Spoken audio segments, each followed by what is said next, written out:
welcome to Around the Block, the supporters podcast of the Western Sydney Wanderers. It is just myself, Nick and Stephen for this one here, going to discuss the last two matches in which we have been absolute pants, and we mean that in the worst possible way. We had a 1-0 loss to Western United in the Rudin Derby, and then we had a 3-1 loss to Melbourne City just a few days ago. Stephen, we're going to discuss the 404 defence, because defence not found in that City game especially. But before we get into all that, how was your weekend, shall we say? My week was good. I was away for a week. I took a week off. I went away, sort of was at a beach house, pool house, went to the beach. It was good. It was a good week off. Then I came back and I got disappointed with the Wanderers. I was about to say that, yeah, they ruined your I actually didn't go to the game. Fun. I didn't go to the game. I let my wife go because it was her birthday week last week. You go watch the game. I'll stay home. I saw her there. She yelled at me. She's like, "Hey, Nick." I looked at her and say, "What are you doing here?" She goes, "I'm here to watch the game." I go, "Where's Stephen? He's at home with the little one." I'm just like, I just put my hand on and went, "Cheers to that." Okay, let him do some parenting for a change. So, I said to her, I was a smart one, right? Yeah, I literally said to her, I go, "Actually, he's better. He's at home because he can turn the TV off. You have to endure this, or either start walking home." So it was make do. So not a bad. In hindsight, I'm watching. Yeah. Do I keep watching this? You definitely fared much better in that instance there. But someone who didn't fare that well were the Wanderers, as we said.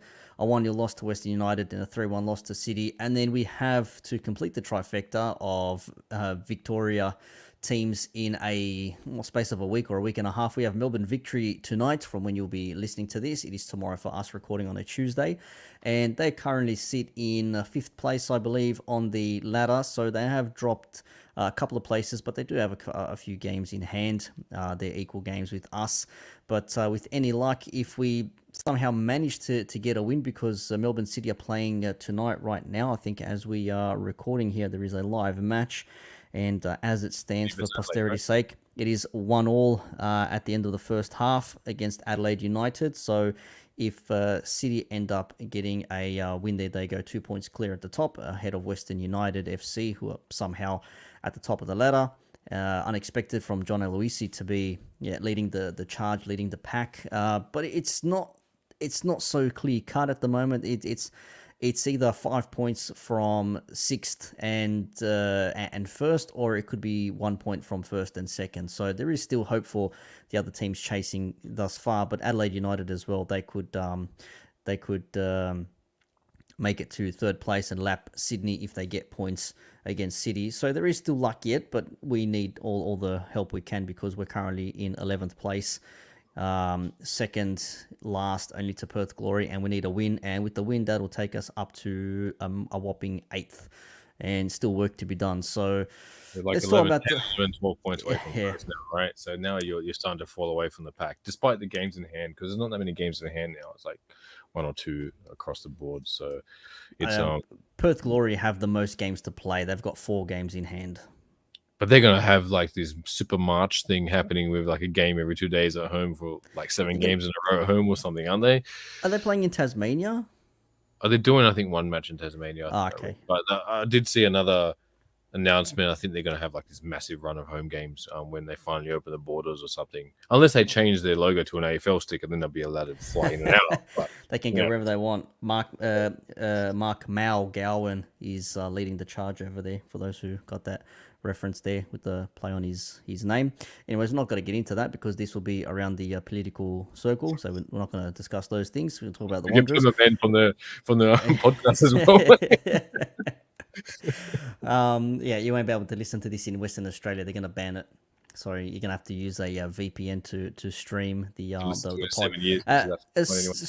Speaking of streaming the pod as well, you can listen to Jack Rodwell on Around the Block. Shout out to Josh, who interviewed Jack Rodwell the other week. That's why we released it last week, because we only pod when we're winning. And even though we didn't win against City or Western United, I thought, you know what, we do need to speak about the on-field matters, because there is things to discuss. But you can listen to that via aroundtheblock.com.au. And nicely enough, the Western Sydney Wanderers official website have posted that as well, so you can check that out on that website. But Steve, 1-0. Great plug. 1-0, it went to Western United against us, and we ran that game. We had double the passes, better accuracy. We had more shots on goal, but only one on target. Western United ended up having two on target, and they end up winning the game 1-0. Popovich scoring in the 29th minute from a defensive line marking that was non-existent. What is happening with this defense of ours at the moment? Keeping in mind some players were in and out, and I think it's safe to say that some players are missing through injury now as well. Yeah, we could talk about that later. That's a bit of a concern with the way this squad's getting rotated for whatever reason. But yeah, that West United game, I'm trying to remember it. I remember we dominated most of it. They got this half chance, point blank range. Keeper just stood there instead of charging him. And he should have just charged the guy and made himself big instead of standing there. And that was pretty much the only chance they got.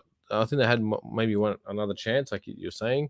It was a classic. We would have loved that if that was us playing away. That's a smash and grab away from home. We've done that plenty of times in our history, but we just can't. We just cannot win at home, can we? It's like ever since the new stadium, we've had really bad luck. Whether it's just a hangover effect from the whole SOP years and just no one there and no one's there to push the boys along, but we're just like. It's like I wanted that place to be like a cauldron, like a fortress of never losing at home, and we seem to be like 3 points for opposition teams at the moment. Dominating the match, similar to the City game for 25 minutes, even though I missed that whole 25 minutes. We dominated, possession and all this sort of stuff, but we just can't put our chances away. It's that final ball. I think I mentioned it on the Western United game. All our attacks are these 45-degree angle cross into the box, hoping for the best. That's right. I remember this game now, Nick. It's the one when they had 10 feet tall defenders and we're crossing to Agawa in the middle. Agawa, yep. Right? I mentioned that. I was next to you during that game. I said, out of all the things we could be doing, we're lumping crosses into the box to one of the shortest players on the pitch against one of the tallest players on the pitch. Yeah, what's his name? The French defender. A Swiss dude. I think he was the or something, right? Something like that. Yeah, I think so. Yeah. Swiss. Okay, Swiss French. Same. Yeah, all the racism. Him and Topper Stanley. Like you're gonna lump aimless 45-degree angle balls in the box. They're the easiest to defend. Then we're not even hitting the byline and cutting it back. We're doing these crosses. I don't know why. It seems like that's our game plan, to cross on the corner of the box, or like this 45-degree angle box, which we saw Wilkshire and all that do to Cahill and Kennedy back in the day for the Socceroos. And it's just so easy to defend. You're waiting for a mistake or the second chance, and there was no mistake. There was just two massive defenders just hitting the ball away every single time. Why we were not trying to draw them out and try and get behind them and play along the ground? Because if you're going to play against two massive defenders, you play along the ground. You try and make them turn, beat them on with our speed. And we've got speed on the bench, we've got speed on the park, but for some reason we just insisted in this crossing. So whether that's just bad habits from the players or it's the game plan, I don't know, but it's really frustrating. And we saw it again against City as well. Like, our defense is just non-existent at the moment. So is it now you start questioning, was Kyle Robinson the problem, or is just the players are crap? like how many times are you got to refresh these players, man? Like, that's going to be the question. That's going to be the question. Is it going to be personnel that are going to be under scrutiny, or is it going to be the management? Look, I think there's no doubt there's a combination of both. I heard a lot of people at the stadium yelling at Mejias for the goals conceded against City, but I think you actually have to put that down to the defenders in front of him first, because they were absent. From what I saw, they were just in no man's land, trying to defend a invisible ball that was coming through. But we started this game with Ziggy Gordon and Katrumbas at centre back. Now, Katrumbas went off at halftime apparently with a knock, and that's where I think we saw I think we had I'm trying to remember who it was. Tas came in, correct? Yep, yeah. Second half. So he came in second half, and Katrumbas was missing for the game against Melbourne City, which some would argue that gave us a bit of a disadvantage, because he's been one of the most consistent performers in the squad thus far this season.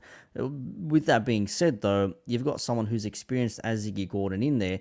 But if you're playing alongside him, like how we had Nata playing alongside him against City, we still had Troyer on the left and Aquilina on the right. But they were so poor against City as opposed to they were decent against West United because we were getting down the flanks, we were pressing, we were getting, again, the crosses. Don't know why we're crossing into one of the shortest players on the pitch in Ogawa when Hemed came off as well. We saw and Tonus Petratus as drop well. out Like, for Rodwell, Petrados coming on, Nazarene trying to make something happen. It just wasn't it. And putting Bernie Abini on in the 92nd minute when arguably you could have put him on, with 20 to go and just let him run at the defense. So some questions have to be asked there of Rudin when it comes to the selection. But if we're looking at it effectively, the midfield has been pretty much the same. Ugarkovic and Backers have been playing consistently now. When Rodwell's not in the squad, you're substituting, you're starting with maybe a Troisi and potentially a Nazarene or a Petrados in that three, and then whoever's playing striker up front. Apparently, Petrados was playing striker or that number 9 role against City, so I don't know what Rudin's trying out there when he's not an out-and-out striker. I'd rather you have a Beanie run down the middle than have Petrados there. Stick Petrados out on the other side. behind him or something, right? Yeah. Like as a second striker.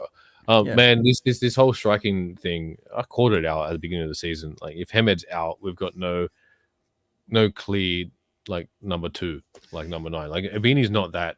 Petrados is not that. Bottolato is like 16 years old. And I called it out. And Hemed's been his third injury now.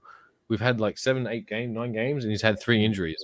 It's like what's going on? And I didn't realize Rodwell was injured. He played against Western United, and he was like the player of the match, running backwards and forwards, and then he wasn't playing against City. So he was missing. Williams was missing. Hemed was missing. There's your whole spine right down the middle of the park, just missing in that game against City.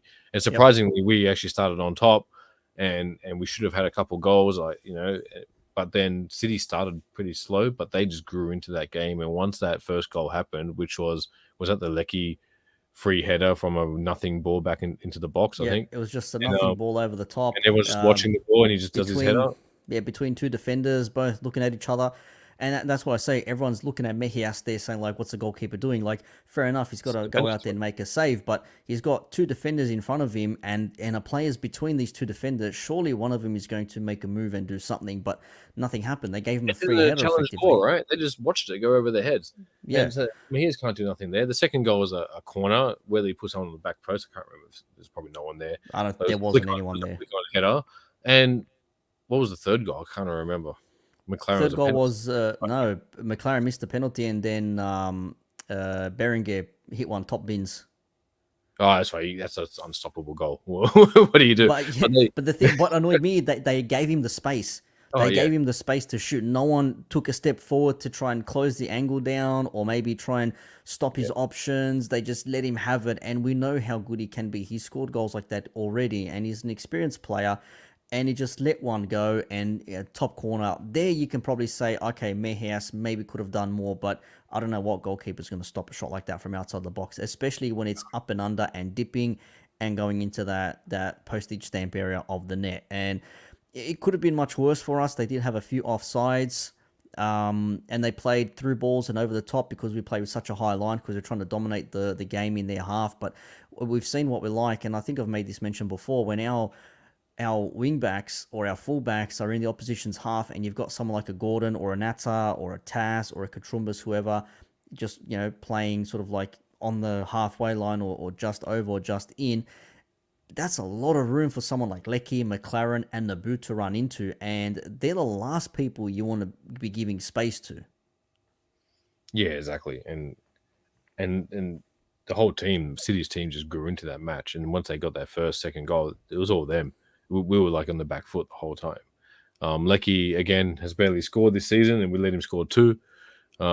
His classic one. Whilst I remember, someone said it on Twitter last week when he scored against whoever the hell they played, Wellington or whoever it was, said something like, "Oh, it's Lekki's first goal for Wellington." And someone, I think it was someone like Rob Vad or one of the Robs on Twitter said something like, "Well, that makes sense. He's playing Western Sydney next, so that's going to give him confidence to score goals." And he got a double against us. Minute. we play players and teams into form. It's what we do. We're a community club. We help each other out. We like giving to everyone. I know we're going backwards and forwards between the Western United and Melbourne City game, but they're one and the same at the moment. They're a few days apart. We've seen the same things. We've seen some periods of domination with no end product, which is classic Wanderers. So it's got nothing to do with Rudin at the moment. And we just no end product, man. We haven't scored. We scored a pen. Like Petrarca scored a spin. Like, and even that was man, contentious. pen Even that wasn't had. even contentious. That's not a pen. Why do we get a dodgy pen when it doesn't mean anything? I don't know. And all the pens that actually meant something that we didn't get, that we should have gotten, we never got, which would have changed the game or brought us back into a game. But you give us a pen like at 86 minute when it's a nothing pen, point blank range. Yeah, he raised his arm, but man, like, can you give us one that actually means something? Not that one, not that one. That's our pen for the year. Like our one penalty that we receive. That's it. So like, thank you, referee, for gracing us with that one penalty. Even then, it took him a while to call it. Yeah, what about the ones that were clear cut and they go, no pen. They don't, and VAR doesn't look at it when it's a clear handball, all this sort of stuff. This one, let's look at it 10 times, waste more time, give them a pity pen. Why? Like, I wouldn't have cared if that was given to or not, because it didn't matter at that point, right? Well, there was no comeback happening right then and there. There's no comeback happening. We don't have the bench like we did last year, where you can just throw on these 4 attackers and you're gonna see something. Rudin in his selections is pretty funny. I saw someone tweet during the City game. He's like, he's playing like everyone just to like as if he wants to see how they go. Like, yeah, just to give them more minutes. I'm convinced Rudin's just trying to see every single play. This is friendly season now. Go on, I'll give you 10-15 minutes. Just show me what you can do. See if I can keep you on. He's subbing the centre backs. He's subbing everyone, and Lapane comes on for a bit, and then Kankar came on. Najareen, we haven't seen him for like a month, and he gets a start for some reason. It's just he's pretty much played everyone. Is anyone that has not played now under Rudin after 3 games? I feel like everyone's played except Margush. Yeah, exactly. I was about to say, except the goalkeeper. Goalkeepers remain the same. It hasn't changed the goalkeeper. We'll see if he plays tomorrow. I'll be surprised. I'd be surprised. You know what? At this point in time, I'd be like, you know what? Just put Margush in there. Let him run around for a little bit. You never know. He might give a spirited performance. Let him run around. Let him get chipped. Like, who's in Victory that can chip him? He's got a few players. I don't know. Maybe Rojas maybe might fancy a chip. Who the hell knows? Economidis is there. I'm sure he'll be happy to put one past us. But we have to also remember we did have some chances as well. It's not to say it was a one-sided game. It felt one-sided because of the scoreline, and effectively it sort of, you could say that it maybe was in a certain way, but really when you look at it as well, we had 60+% possession. We had the same amount of shots on target as what Melbourne City had, but the difference against Steve, they took their chances. We didn't. We got outdone by set pieces. They had a fantastic crack from outside the box from Berenguer. We had Ogawa as well, hit the post. There was a breakthrough as well. He hit the post, and then shortly after, Berenguer scores that third. So it could have been 2-1 at that point as well, because McLaren missed the penalty, and that would have been perfect. That would have had the game on edge then. The crowd would have fired up. The players would have gone into it right away. The RBB that was there would have given it their all. And a 2-1 game, when momentum is shifting your way as well, and the opposition's just missed the penalty, you're thinking to yourself, okay, now we have a game on our hands, because City are still pushing forward, and that leaves space for our boys. But we just didn't know how to play with whatever the hell was going on with us. We'd move forward. Instead of playing the ball through into the middle, take a touch back, play it cross to the other wing, nothing's happening, play it back across to the other wing as well, and you have a cross into the box to Ogawa, and it's only met by Lacroix, who's 7 foot against a 5 foot. You know what I mean? When you talk about possession, 60%, I want to know what's our possession in the final third or the middle, because I bet half of that's in the back, like the defensive third. We're going around 60% possession doesn't mean anything to me unless you tell me where that possession is, right? Because it's all about effective possession. Having 90% passing accuracy, but if that's Katrumba's passing to Traore and back to Mahia, so that doesn't mean anything. Give me 90% possession like pass accuracy if Traore is like hitting someone in the middle or Petrados or something, and Antonis has been rubbish as well. a lot We'll of give our you some. attacking, a lot of our attacking came down the right side. A lot of cities came down their right side and their left side, very rarely down the middle because they saw the space open on the wings, and a lot of the play was done in the middle of the pitch, almost half of it. But in terms of that was the play areas. In terms of effective possession, I'm not too sure, but I wouldn't be surprised if we were saying that it was a lot of it in the middle of the park, and we just got outdone a fair few times and quick counter attacks. You've got a Socceroos goal scorer. You've got a former Bundesliga player. You've also got someone who's been consistent in the A League and can score goals out of nothing in the Boo. You just don't let them have that amount of space. You don't let them run at you the way they did, and they just targeted players, and they were just better. But that's not to say they have better players in comparison. It's just the way they play. They have an actual structure, and we get it. We know Kis Norbert's been there, played for Melbourne Heart, played for Melbourne City. He's now the manager there. He knows the deal. He knows the whole. It's almost like the evolution of Kevin Muscat at Victory, if you will, under Ange being the player and then becoming the manager. Similar Mm. sort of mold. So he understands what the situation calls for there. Whereas with us, it's like a new manager comes in. We're going to play this way, and then again, the players are sitting there thinking like, all right, here we go. Now I've just spent, a year and a half learning how to do this. Now I need to spend, 5 months learning how to do this now. Yeah, exactly. I don't know, man. I'm looking at these stats about this passing, right? So in the City game, wow, we had like 600. We had double the amount of passes than City. Yeah, that's what I'm saying. 672 passes, Yeah. 344 in our own half, and 203 in the opposition half. So that's two to three sort of. And then they had 346 passes, own half 146, opposition half 109. Yeah. It's Nothing. like we've got double everything, and somehow we lose that game 3-1. So, So like we're I said, playing 50 possession possession. football. Yeah, we're playing That's what I'm possession saying. football with no outcome. No one's having a shot from outside the box. No one's looking to play a pass through. And if they are playing a pass through, it's gone to the wrong player. We had, you start thinking about our attack now, right? And compared to last year, we just had better attackers last year. We did. It just seems like there's no focal point at the moment. Hemed's not there, and even when he has been on, he started off okay. He scored a couple of goals in a few games, and then he's been quiet. And I feel like, are we using him correctly? Does he? Do we need to hit the byline and put a cross in? Is he a target man with his back to goal? I don't know. And now he's been in and out of the squad. And you got makeshift strikers in Petrados starting. He's not a number 9, so he's almost like a false 9. And we've got these wingers like Ogawa playing, but he's coming in central and we're hitting crosses to him for some reason. Like, what's our what's the plan? What's our plan going forward? If you can't get our defensive right, we're still conceding from set pieces and we're still ball watching. Well, you got to only get your attack right. Last year, at least our defense was shit, but we scored a shitload of goals Yeah, but you got to look who because was out front. We had Mitch Duke, we had a Kamau, a Beanie was scoring goals. Muller would come off the bench and score us a goal as well. Dorrans was there, getting some was scoring. goals. You know what I mean? Like we had some goal scorers, whereas now you look at the starting lineup, you're thinking to yourself, okay, where are my goals going to come from? Okay, we know Troisi can get 1 in 10, for example. Rodwell can score goals, but he's been choppy. We're looking for goals from the wings or the midfield through what? Ogawa? Tomo Hamed is meant to be the player playing back to goal. Like, where are these goals? We don't have a recognised striker apart from Hamed and Abini, if you want to recognise him as a striker, because we've got Swibel and that's pretty much it, really. If you want to look at quote Yeah, I was unquote thinking about him too. senior strikers, like we don't have goal scorer. We've got midfielders aplenty. We've got defenders aplenty. You can't rely on your midfield to score, right? You want your midfield to score 5 goals or 10 goals across, a piece, but that's not going to happen. Not in the A League. Very rarely a midfielder scores 10 goals.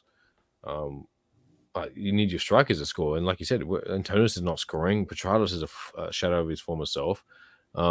He was really deflated actually after the City game.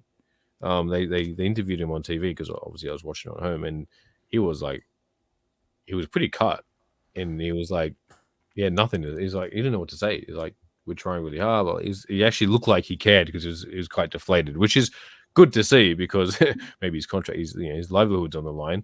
But it's if all the team, it's very easy to be deflated. Yeah, we blah blah blah, and we saw it in season 3. Remember, they were trying, but they just couldn't. It just didn't work for them. Yeah. I'm not sure if they're trying hard enough yet, or they're just Rudin needs more time, or what he's trying to do, or he's played everyone now in the last 3 games, so now he should know who's there and who's not.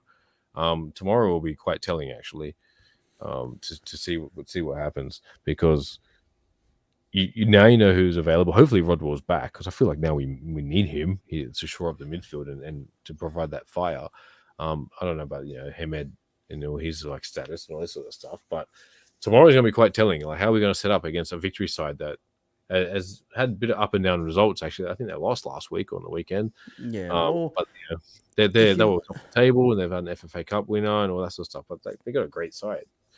It's if you Popper as look well. at it, Popper knows how to get a result, right? yeah, that's the thing as well. That the structure is there. Everyone knows Popovich means business when he knows what the team needs. He's got this knack of knowing what the club needs, knowing what the team needs, and making things work. Because when he came back from his stint overseas in Greece, he went back to Perth and they ended up winning the minor, got to a final. Obviously, Brendan Santalab screwed his Panenka and they ended up losing that on penalties. So there is something to that. He knows how to structure a football club. Now at Victory seems to have strengthened them up as well, put them in a certain shape, because they were dire last season. I mean, they beat us still 5-4 in the last time we played them, and it was a crazy game. It was like 3-1 at one point, ended up coming back to 3-3, and then it was like 4-3, and then it finished 4-all, and then 5-4 or something ridiculous. I need to watch them highlights again, because that was just a crazy game. But he has shored up the squad. Now, in saying that, though, if we are looking to see who's going to play against them, if Rodwell is back, we still don't have a striker if Hamed is out. Would you start Abin in that case? Yeah, good question. Well, probably. I don't think Because Abini is favoured by Rudin, but he keeps I don't coming think on so. starting to win it. Correct. I don't think so either. Whereas Robertson was complete opposite. Started him and never took him off. And now But Rudin's if like, I'll give you a minute at the end. It's like complete opposite, man. well, And as we know, Abini is a confidence player. This is going to start shooting his confidence. yeah. So Well, we've scored 9 goals. We've conceded 16 in our last 3 matches. We've scored 2 and conceded 4. One of them was from a penalty, and the other one was a nice little cutback for Rodwell's first goal at Parramatta. So where are the goals going to come from, man? That's what I'm asking. Where are these goals coming from? If we can't play with the striker, if we don't have a recognised striker, maybe we should try and approach it with like a false 9, perhaps. Maybe have that point drop down a little bit deeper, and have the wingers overlapping and cut balls back for on-rushing midfielders, perhaps, or something like that. Because if if he doesn't trust Ibini to be that number 9, to be the focal point, he's going to have to do something. You can't have a Agawa there. You can't have Petrados there. Or play a 2 up front. Make it a 4-4-2, for example. Yeah, we've got too many midfielders, all right? We're trying to fit everyone, like you said. Ugarkovic, Backus, Rodwell, Chorisi. There's 4 already. Antonis is there as well. Antonis is he's on the bench yet.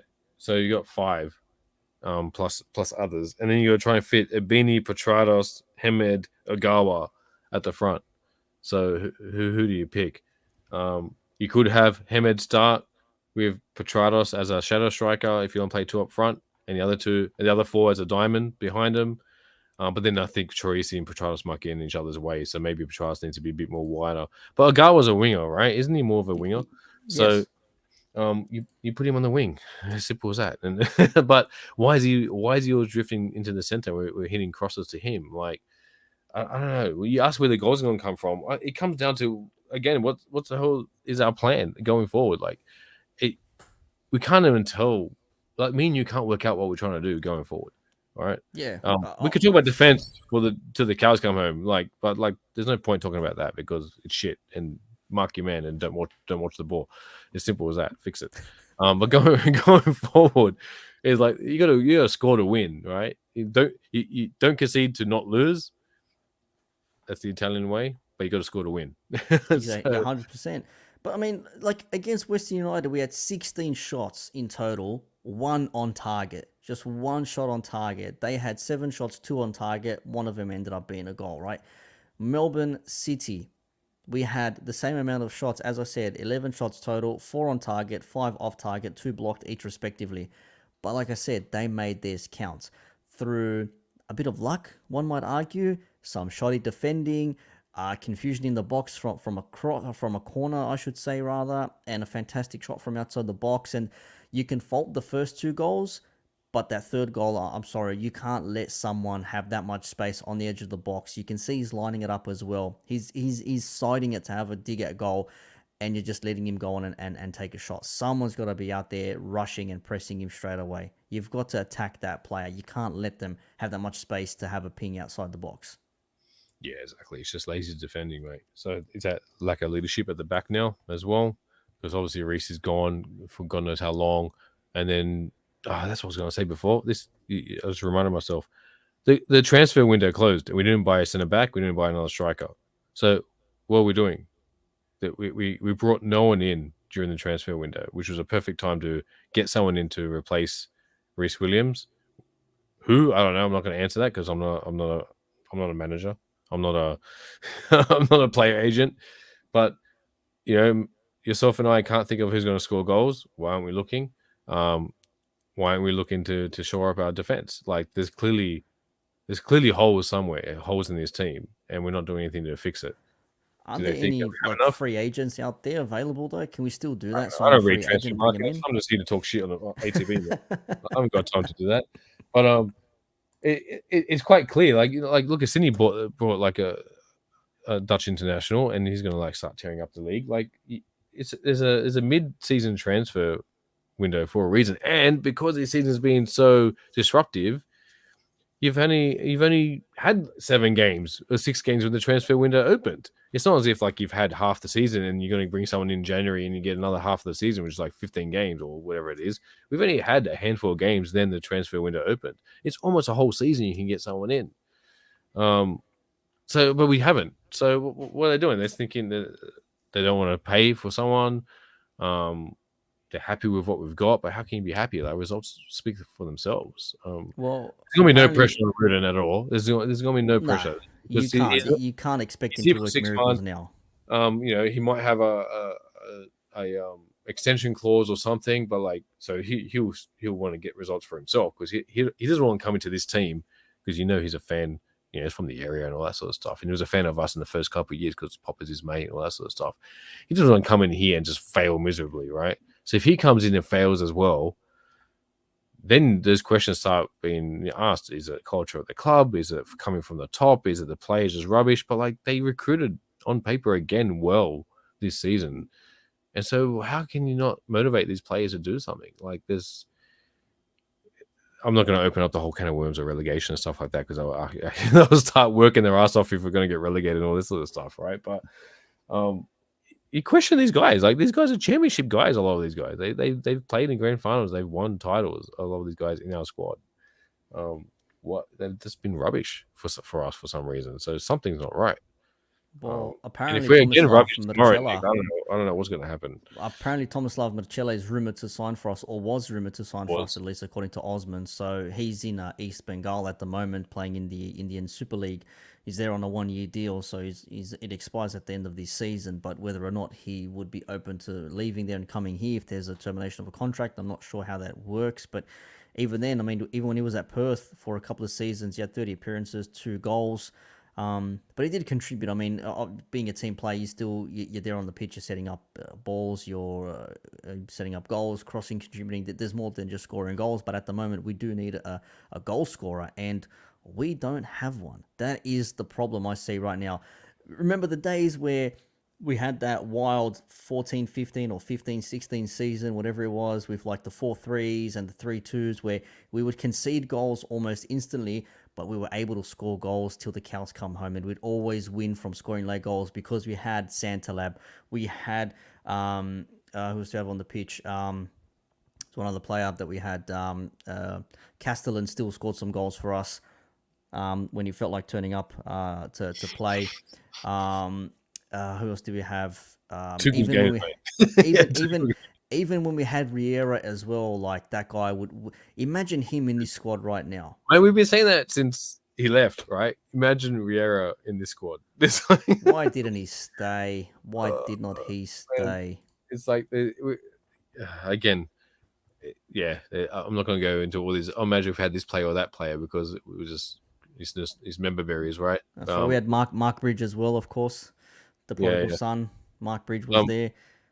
so Mr. T says he pities the Vidicic, fools that anyone Vidicic is as a well. Wanderers fan. Did Rudin use this game just to test out the squad in a competitive game? That's what you were saying.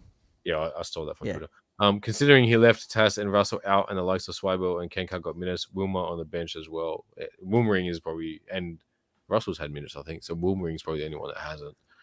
Um, yeah, so I think tomorrow is going to be really telling against his victory. We need to see an improvement. If we see the same shit that we've been seeing in the last two games, something's going to happen, man. Like, it's already people are screaming for CEO to be sacked and all this sort of stuff. But I don't know if anyone listened to that Georgieski interview from the other Oh yeah. podcast. What Yep. podcast was it, I Nick? Or caught the Kick that. 360 or something, whatever it was.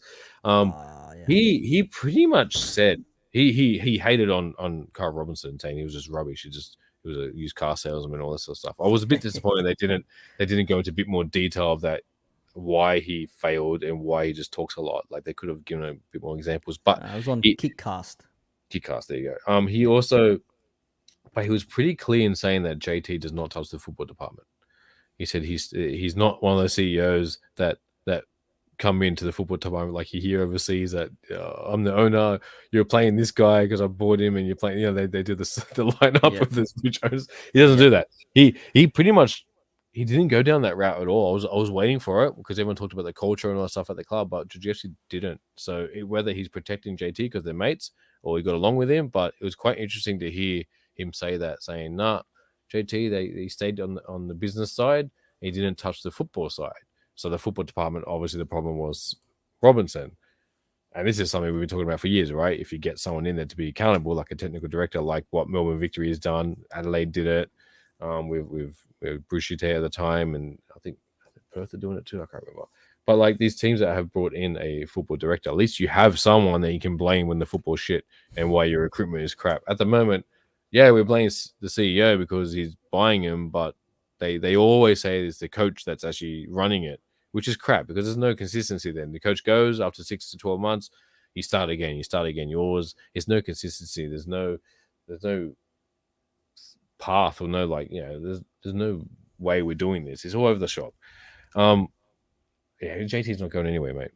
Like they showed him and Paul Litter actually at the match in the City game, and they didn't look happy. And look, we've spoken to JT. He knows who we are, and he knows a lot of the members. When he sees them, he says hello to them. But he's never happy when we lose. But No. and he's told me a couple of years I've ago as seen him well. It's like annoyed. we got I've seen him everything annoyed. going well, and he's like, except for the stuff on the pitch, is going crap. I go, well, I'm thinking, well, that's the main thing of this business, mate. So you got to sort it out. Maybe the owners don't want to spend any more money. They don't want to pay another wage. They don't want to get a director of football. I don't know, but how long before they look at the crowd, because that crowd was rubbish at the City game, right? Funny On a you Friday say that. night. Yeah, funny you say that. That was the fifth smallest home crowd we've had in the history of the A League, 4,515. That's Yeah, bad. very small amount. I mean, Well, I know COVID's still a thing, and people are reluctant to go, which is fair enough because I'm but in that boat it too. was a Friday night though. It was a Friday night game. That's the thing. It's Yeah, not like it was a Sunday night or a Wednesday night game like tomorrow's or tonight's game is. I can understand if a Wednesday night game is 4,000, 5,000. I can understand that. Being a school night, everyone's work commitments and all that sort of stuff. I get that. It's not as easy to travel around to Parramatta on a Wednesday night. But for a Friday game, you're expecting at least 8 to 10,000. It's a But late game too, late kickoff, meaning yeah, traffic's not an issue. And no, there's yep. not much traffic compared to it used to be, because of obviously the situation. It's bad when you see less than 5,000 against Melbourne City. So clearly the away team's on a draw card. It's just a complete apathy from members. They just don't care anymore. Like, and you know what? It's starting to happen to me too, Nick. Like, there was a time where we looked forward to the Wanderers game, and that was everything, right? Oh, And yes. when they lost or when they won, that was everything. Now it's like if I miss a game, that's why Whatever. I kind of sent Lisa to the game. Like, I don't know if I want to go. You go. Like, Yeah. I'm the same sometimes. Like, I've already committed to tomorrow because we need people in the band to drum. So I'm like, yeah, all right, I'll be there. So any which way, I cannot pay attention to the game. I can just be in my own little world and just drum along and do whatever I need to do and just watch the crowd's reaction when we concede goals or hopefully score goals. But I think when you look in the grand scheme of things, yes, the crowds might be down. Osman says here in the chat that crowds are down across the A League, which Yeah, for factors you just said just then, which is fair enough. But like I said, for a team that prided itself on look how many members we have, even if they were auto renewals and they considered them as actual members, even though hardly any of them ever turned up. And we made mention of that many a yeah. times. We've got 16, 17,000 members, but only 8 to 10,000 show up for a home game. Like, what's the situation here? So I can understand why they will do that. But you've pointed it out. A lot of other people have pointed it out. Hey, Wanderers aren't telling people how many members they have this season. What's the situation there? Because members have probably dropped out. I know a lot of people who said, you know what, screw this. Until this team starts winning or I start seeing some decent results on the pitch, I'm not coming back into the stadium. And I can understand why. Yeah, it's sad. It's sad because from where we've come from and now this is where it is. But this is the rut, right? And you'd hope that this is this this is the bottom of the and there's only way is up. But Nishimura's curse is continuing, man. I thought it was going to be 7 years, but it's this was supposed to be the end of the curse, and it seems to be constantly on us. We'll still never trade it. Don't get me wrong. We're not trading. We'll be cursed for 10 years. Who cares? Um, like I'm still going to be a member. I'm still showing up. Every other game. Obviously my circumstances mean I can't go to every single game because I've got a 2-year-old, and a lot of people have similar problems over the last 10 years. People's lives change and their priorities change, right? Which is fair enough. But people aren't going not because of that. They're going because like, why should I waste my time? And this is how I felt during SOP. I went to Yeah. 80% of the SOP matches. Only the last season I stopped going towards the end because we were terrible. I was sick of the security crap, and plus my wife was pregnant. She was 6 months pregnant by then. I was like, you know what? Good excuse not to go. I'm not going to walk from Newington. Like, stuff it. We're shit anyway. But now there's no excuse. And I can see the stadium from my house, and I'm like, do I go? It's like, am I bothered to walk that kilometer? Am I Like, bothered to am I walk that bothered? It's 1K like that'll take me 10 minutes? Am I absolutely bothered? Nah, I'll just watch it from my balcony and just hear the crowd in the distance. I can see the lights flash when we score. But like, it's bad. Like for me to say that, and I know I'm not the only one. It's not good, and so something needs to happen, man. Because it's not just the result. It's a disconnect at the moment from the club to the fans. We feel like we're not being heard. I know it's across the board as well. Like the A League, they did everything they could to seek this mainstream audience that didn't exist, and they've killed active support. And our club copped it, other clubs copped it. Because think about back to when we started the first 3 years, every active support was had good numbers, man. It Oh was it yeah, was it active was support awesome was lit, man. It was lit. You couldn't across the wait board. to go to an away game because you had both sets of active supporters going at each other. And now and then they did everything they could to kill that because the elusive family friendly market that doesn't exist in the Oh, mainstream audience and all that sort of crap, and they basically killed it off across the board. Victory is good to see they're coming back and all that sort of stuff, but us we're a shadow of it. We got Victory are less probably people the now. strongest. We've got less people now. I saw the footage on Friday than what showed up at Cook Park, Yeah, right? for the And first game ever. that's bad. And we had the other games like at King Tom and all that, and it was like 30 of us of the core RBB and all that started. It seems like we got less than what we had back then. It's crazy. Um, I don't know where those people have gone. They don't care anymore. They got banned and they said stuff you club because you're not listening to us anymore. You don't want us to do anything, so we're not coming back anymore. Everyone's just disillusioned. And Well, then we have actually, shit stuff on the pitch. What do you do? Why do you come? well, I've got some insight to that because we had some OGs in the RBB the other day against City. For those that know, Harry, he was there. Used to play for Marconi back in the day in the NSL days. He's got some fantastic stories of his days playing overseas and playing here as well. But in any case, he was there, and we had the usual thing. We had a bit of a break at the end of or towards the end of the first half because it was very flat. It was like whatever, and you can hear him talking with the other guys there, saying like what the hell is this? Like where is the passion? Like where's the desire that used to be here? Like we come here because we want to be here. Like we didn't make anyone come here. We come here for this team.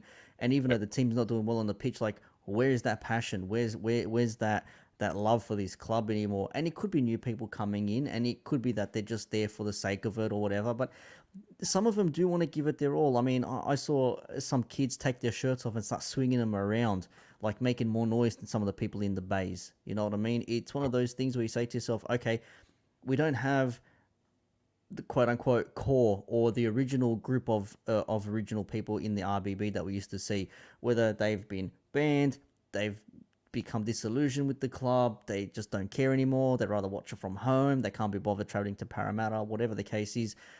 That core is no longer there anymore. So it's harder to try and make a connection now, because when the team isn't doing well, when things are not going in your favor, you tend to be like, yeah, do I really want to get to Parramatta on a Friday night to watch us lose, give all my effort, and walk away with that thinking like, well, yeah, there goes another week. Because I was leaving my car, leaving in my car in the stadium on Friday, and I'm stopped at the main lights on O'Connell Street, and people are crossing the road, and so many heads were just down, shaking their heads, thinking to themselves like, I've just wasted 2.5, 3 hours of a Friday night.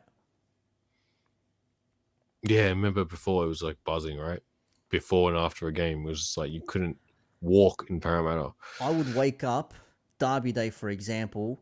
Derby's at 7:45 at night, whether it's at Parramatta or it's at the SCG or whatever the hell, Allianz, SFS. whatever the hell it was called. Yeah, SFS. Thank you. Doesn't matter. 9:30 in the AM. I'm awake.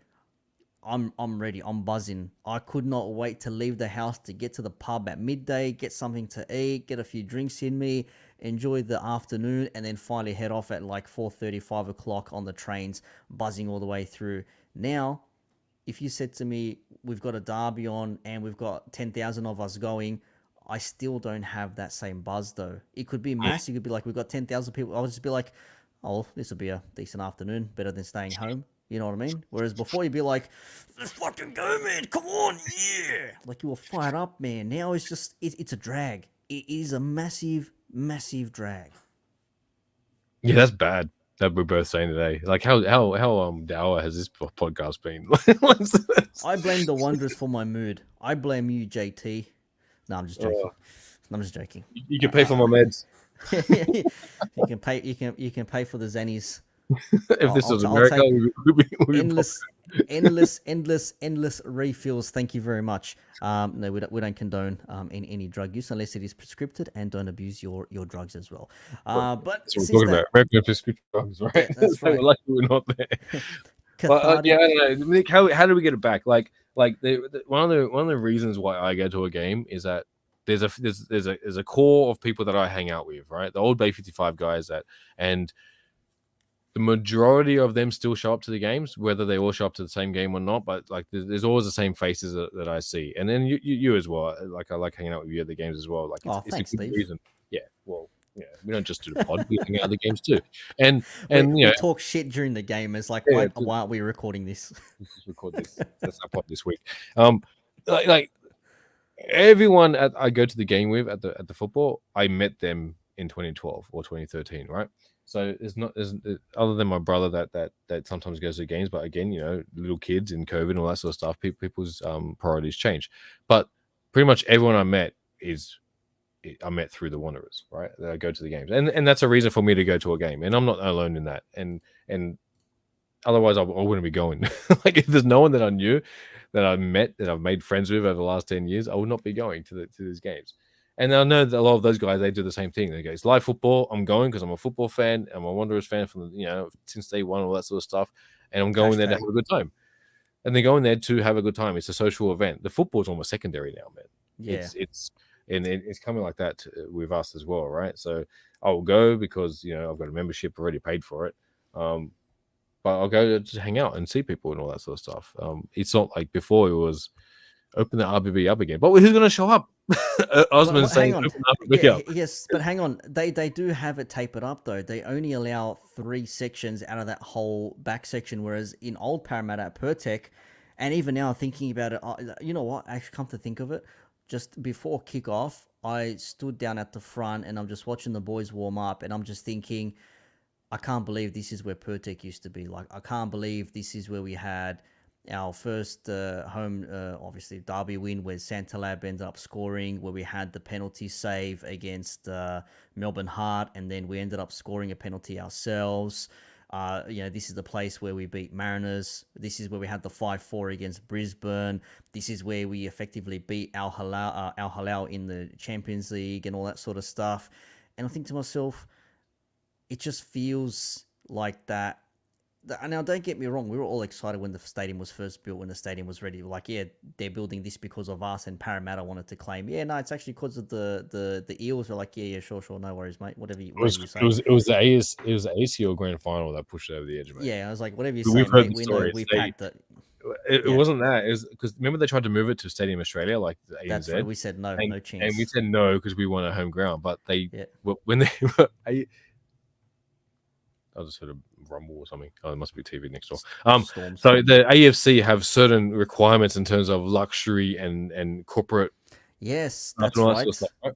So we've been told the stories from people in the clubs that they forced it to go to Para, and then the facilities were shown to be very wanting. Right, they couldn't fit everyone in the lift, like to go to the suites, and Yes. we had I think one of the sport ministers and like some sheik as well was very pissed off because they had to wait, and then I think people like JT or Pauletta is telling the sports minister, see, we need to upgrade, Yeah, and the upgrade. like, Yeah, because this doesn't it's not fit for an international standard. It's yeah, old. It needs to be upgraded. So that was one of the reasons why that got upgraded. yeah. Which Well, is anyways, fine. Yeah, yeah, to but finish my we point, like digress. I look at it now, and thinking to myself, okay, this is where we had some of the best. I've had some Yeah, of the best nights of my life. yeah, You know what I mean? This is the place, and now I look at it, I'm just like, big stadium, and now I understand why a lot of people are upset with that whole what do you call it? The whole corporate on one side. western side Yeah, of the stadium with the corporate sections, because that used to be jam packed. When we used to, who do you sing for? We used to do it with the east, and then we do it with the west, then we do it with the south. Whenever they interacted, then we do it everyone together, and that was all fun and games. But now I look at them just like, great stadium. Don't get me wrong, class 1A facilities, 10 out of 10, but it doesn't have that same feel anymore. And now sometimes a part of me wonders, like, why could we not have old Parramatta back again, where we were so close to the pitch and everyone was there? And basically what I'm getting at is, we used to go there, the bays were open. You can, as long as you enter through that north section, the north entrance at the back there, you could go anywhere in 53, 4, 5, 6, 7, 8, whatever bay you wanted to in the RBB. You yeah, wanted to chant, you got in the middle. You wanted to be there, but off to the side, you could do that. Then at SOP, they sectioned it off. Then now at Combank, now they've sectioned it off as well. No, you can't be here. You need to be on the other side, that's etc., because of the etc. safe So standing, right? And which we yeah, haven't had for a which few we don't years. even have. So let it open then. Let it open. Let everyone just, the whole back section. Let people come in any which way they You want. know You what? never There's know. been no one in the last few games checking our tickets. Like we've got a No. special ticket for the three bays for the Yes. safe standing. There's been no Correct. one checking that.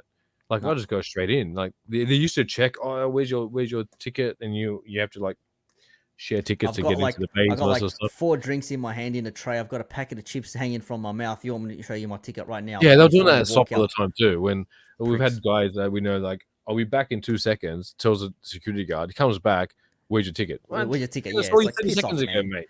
All right, Like, power tripper. I can tell you never but got and any now it's in completely high school. opposite. There's no security guard at the top of the bay. You just walk straight in. There's no one there because I don't.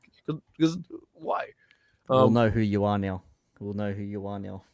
it's so yeah. There's no risk at the moment because the RBB is so small. There's no the risk profile has dropped But significantly. you still get checked in when you walk inside the stadium. You still get metal detected. Even me, I came from work. Sometimes. I had my laptop in my bag. I was the only person walking there. I had a coffee in my hand. I was finishing, and the guy's looking at me, and he's just stared at me. And then the other attendee who was there to check the bags, I just looked at her and just gave her this massive like, "Are you effing kidding me?" Look, like, seriously, you're checking, like, you're still doing metal detector checks when I'm literally like coming dressed like I've come literally out of an office on a casual Yeah. Friday. You're checking me, seriously? And then they made me take my hat off. Not last week, Oh, but they the did that week to me. before, They did that to walking me in. too. You go, can you take your hat off when you walk inside? I said, why? Please. I'm like, okay. I literally took it off, half a second, and I put it back on. What was the point Yeah. of that? No, they did that to me too. He goes, "I'll take your hat off when you walk in." Why? Facial recognition, mate. That's why. Ah, good point. It's like, mate, if you want to take a photo, just say so. I'll give you, like, 6x4s. You So can it's print it clearly out. at You an can put it wherever you angle. want, mate. completely at an angle where the rim of the hat just blocks Well, it that's off. It's pretty facial dumb. recognition. That's pretty It's stupid. yeah. She said that I'd take it off when you walk in. Like, piss off, mate. Whatever. Piss off. But Exactly. I don't get metal detected anymore because I walk in holding a 2-year-old. So like, fuck you. You're not gonna you're not gonna metal detect me.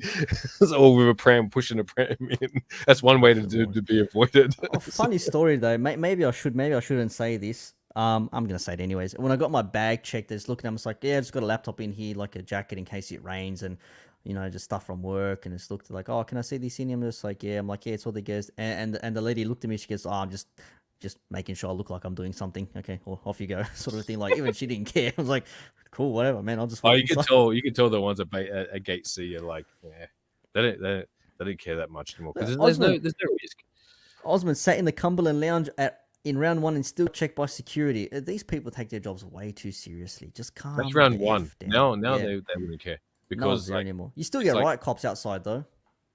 every now and then, but that's just free money for them now, right? They had them for But the Western United game. I saw that. imagine we do a flare tomorrow night. You watch them just all come running out again. It's Oh, like 10 people oh, in the other. Victory. Actually, no. Come to think about it, Victory. I think we'll finish off in the next 5 minutes. Come to think about it, Victory coming to town. That may prompt some others to come down because you'd think maybe Victory fans might travel, but if there is still at least 50 of North Terrace boys coming down, if it is going to be active support, they're going to outshine us at home. And that was like the biggest thing you could do to disrespect your opponent is outdo them at their own stadium. And we made a reputation of that when we traveled, when we did our big away games. Yeah. So it could yet happen, but Victory are on 2 losses in a row, like us, 2 losses in a row. They lost the other week to, I think, Wellington Phoenix 1-0. They gained revenge after beating them in that semi-final in the FFA Cup, and then they lost 2-1 to the Jets because a certain someone decided to get sent off, that being Josh Brillante. So he misses the game against us, which is probably a good thing because he's decent in the midfield, and that's one less person we need to worry about. But they still have Jake Brimmer. They've got Falami. They do have Broxham, who's one of the most experienced players still playing in the A-League at the moment. You got D'Agostino, who's been scoring some goals. Guerrier is there playing in the back position, and of course they still have players like Economides and Josh Davison is there. Rojas is there. Cruz on the bench. Cruz will score a hat trick. Sporanovic. I don't think Sporanovic has even played yet. I think he might be injured or something. Maybe, who knows? Yeah, so they do have some players there. Robbie Cruz has his moments. But, it's not going to be an easy game. And if you had to say what's going to happen tomorrow, I say we're going to lose just purely on the fact that we are just in such a poor goal scoring form that even if we create 10 chances, we'll be lucky to put 1 away tomorrow. Yeah, a guy will hit the post again like he did against West United. Hits the post. Oh, that was a top shot, though. That was a top shot. The but backspin's wrong. In. I don't know about the traveling support, man, because it's a Wednesday night. Well, that's what I'm saying. If they do, do they do this on purpose? The last few years, they've really killed any away active support. They've picked us playing Newcastle on a Monday night or Friday night, and we can't even get there on time. And then there was a time when there were certain games they put it on a Saturday night or Sunday early arvo or something so you could travel, right? But all our Victory games in the last 5 years have all been like Friday nights or Monday night before the Melbourne Cup and all that sort of stuff that it doesn't help us, or midweek games. They're doing it. It's like they've done everything on purpose to stop active support. Like the traveling, and that's what made football so awesome when you had that active support and you had that threat of your life when you're traveling. It's like it made it fun, right? But it doesn't. We don't have that anymore. You don't get that traveling fan base anymore. Like it's gone. That buzz is gone. You don't get that even if you do travel into. Fair play to Central Coast has sent down quite a lot down for the FFA Cup. They had a few hundred to go down. So yeah. That was a weekend. That was a weekend, but it was good. And I know international pretty much is interstate travel is a bit difficult at the moment. But even away, New South Wales games is like this is shitty timing. It doesn't make it easy. And plus, I don't go to away games anymore anyway, so I don't care. What's traveling? Yeah, exactly. What is traveling? Stadium, they can get stuffed. Well, wrap things up. Wrap things up here. It's been a solid hour. It's been a bit cathartic, talking about the days of old, where we had old Parramatta, and we used to be buzzing for the game. Now it's a bit of a, toss a coin and see what you get. And if tails is bad and heads is good, more often than not, it's tails. So, he's hoping that we get a bit of a head result tomorrow in terms of positive for us. If we get 3 points out of this miraculously somehow, I'll be amazed, but I will be there. Steve, will you be joining us this evening? I am thinking about it. Yeah, I probably will. He's thinking about it, so that's probably That's what I said. Couldn't be bothered last minute. I'm just gonna stay home. That's what I said to my wife last week. Oh, you can go to the City game. I'll go to there's a game on Wednesday. Who are we playing? We're playing Victory. She's like, I'd rather go to that. She'd rather go to that one. I'm so tempted right now to watch the footage of a whole stadium chanting F the Victory when we went 1-0 up in that 15-16 season. I think if you recall, when we had Bridge scoring first and then Castellan when he just had Georgievski for breakfast, lunch and dinner. Good times. Good times indeed. Stephen, we will call it there. It looks like we might have a result in time of recording in the A-League between City and Adelaide United are 2-1 up. There you go. 85th minute away to City. So I'm going to watch the rest of this match here. Not that it matters for us anyway. Not that it matters, but still interesting nonetheless. Still interesting. Score prediction just quickly. Do you want to give one? No. No? I'm not even going to put in a stupid hat-trick prediction anymore because what for?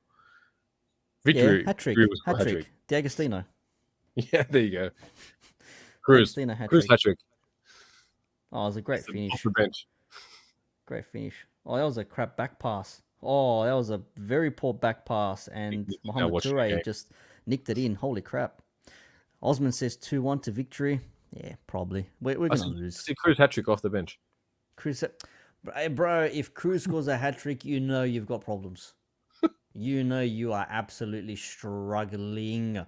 Anyways, I'm going to wrap things. Thank you for everyone who tuned in live. Thank you to all who are listening to this before the game against Victory. And if you're watching or listening to this after the Victory game, hopefully we're made to look like fools and we come away with 3 points. But if we didn't and we lost, we look like absolute champion Nostradamus. Stephen, good evening to you. Good morning, good afternoon, or good evening to everyone else watching or listening. And up the Wanderers half-heartedly.